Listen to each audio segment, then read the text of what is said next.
नमस्कार दर्शक बंधु मु सुशांति स्वागत करुच्ची मो चैनल सुस ढाबा को। चलतु आज आम प्रस्तुत करवा मैंगो राबिड़ी।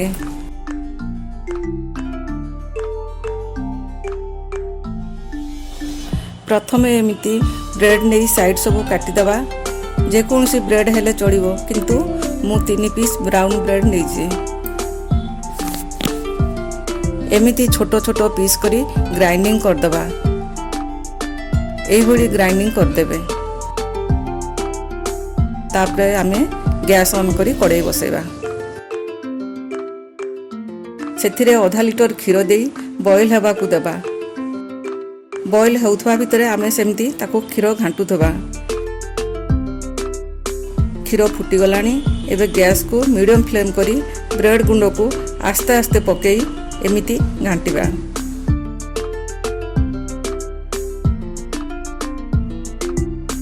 ब्रेड गुंड पड़ला परे देखंतु क्षीर फुटी आसछि। आस्ते आस्ते क्षीर एमिति राबिड़ी टाइप रो गाढ़ा होई आसछि। एबे 4 चामच चीनी देई भलो भाबे मिसेई देबा।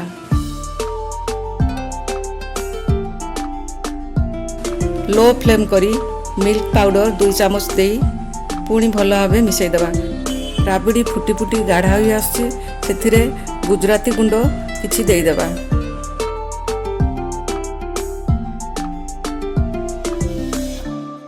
चामच गुआ घिओ देई भलो भाबे मिसाई गैस बंद कर देबा। एबे ठंडा हवा को छाड़ी देबा। एबे पूरा पूरी राबिड़ी ठंडा हो जाइए। देखंतु राबिड़ी पूरा पूरी ठंडा एवं गाढ़ा हो जाइए।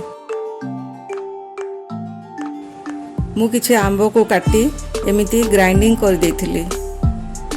ताको आमे देई भलो भाबे एमिति मिसेई देबा जेंति भलो भाबे से मिसी जाए। देखंतु तार कलर भी केमति आछी। तापरे किछि कटा आंबो को मध्य सेथिरे देई एमिति भलो भाबे गोळेई देबा।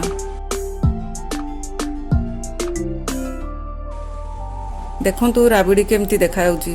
पूरा किणा राबिड़ी परी होईची। बहुत ही टेस्टी मध्य होईची।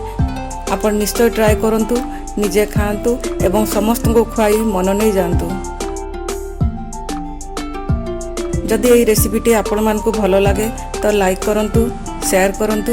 जदि मो चैनल रे नुआ होइथिबे तेबे थरोटिए सब्सक्राइब कर दियंतु। साइड रे थिबा बेल घंटी को क्लिक कर दियंतु जहा फल रे मोर नुआ वीडियो प्रथमे पाई परिबे। हाँ, रेसिपीटी केमती लागिला निजर मतामत कमेंट द्वारा जणांतु।